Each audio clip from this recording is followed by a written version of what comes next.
Hey everybody, my name is Lauryn Ballesteros and I'm the VP of Partnerships for Seth Godin Squidoo. And I actually changed what I was going to talk about on the train today, so this is the first time I'm going through this. But authenticity, your secret weapon in sales and marketing. So I do partnerships, I do B2B marketing, high-level stuff, and why authenticity is key for you to be successful. A little bit about me, I'm a performer at heart. I love to sing, dance. It's one of my favorite things to do. VP of Partnerships, talker, teacher, human. My biggest thing is that you should always be yourself. And everything you do to grow in life should be an extension and expression of that.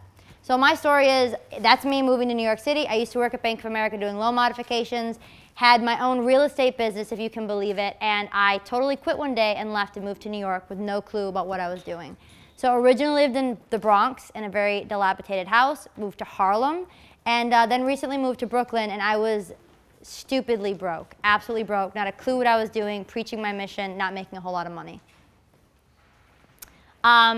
So what I learned from all of this and getting to where I work now at Squidoo is I've learned that there's a belief that to be successful in life that you can't be yourself. And success is determined, or success equals being credible and trustworthy. And that is an absolute lie. So from the way that you show up to work, from the clothes that you dress, from the things that you say, from the way you think you need to appear, people believe that they can't be who they are. And that, I'm here to show you today, is an absolute lie. I want you to be yourself to succeed in your sales and partnerships in business. So I said that this was crap.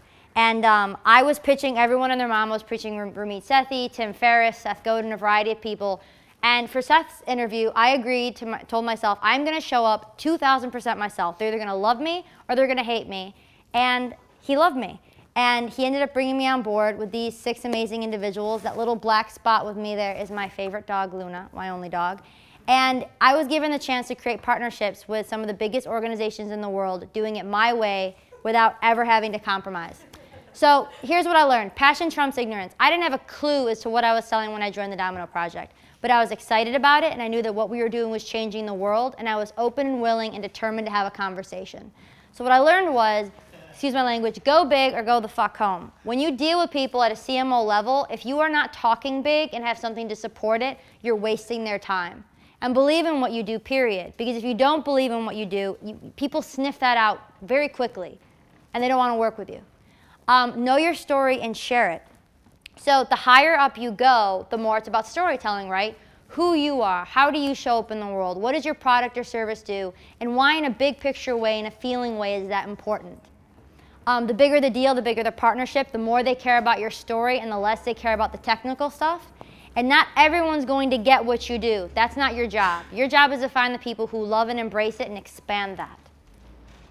Be human. So this is a woman with a baby. It's a weird picture, but the idea is, remember that we're humans. We stand behind these titles. I'm the VP of Partnerships with Squidoo.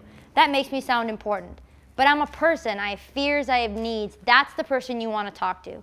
And the more authentic you are, the more you're going to tap into that. So it seems obvious, but how many of you start emails off and start talking to people? Hi, Bob, I'm John. How you doing? I'm the VP of Partnership at this company, blah, blah, blah, blah, blah. No one likes having conversations like that. I don't.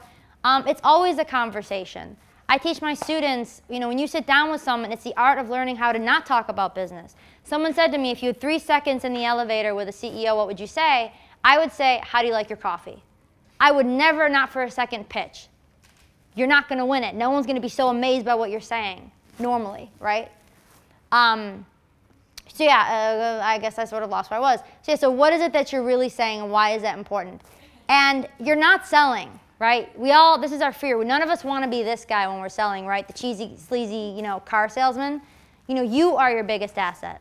The better version of yourself you are, when you rise to the occasion of saying the things you want to say, the more charismatic and persuasive you're going to be, which has a lot to do with confidence in who you are and what you believe, and being willing to have those uncomfortable conversations. Waiting for it to change. So everybody's a genius, but if you judge a fish by its ability to climb a tree, it will live its whole life believing that it's stupid.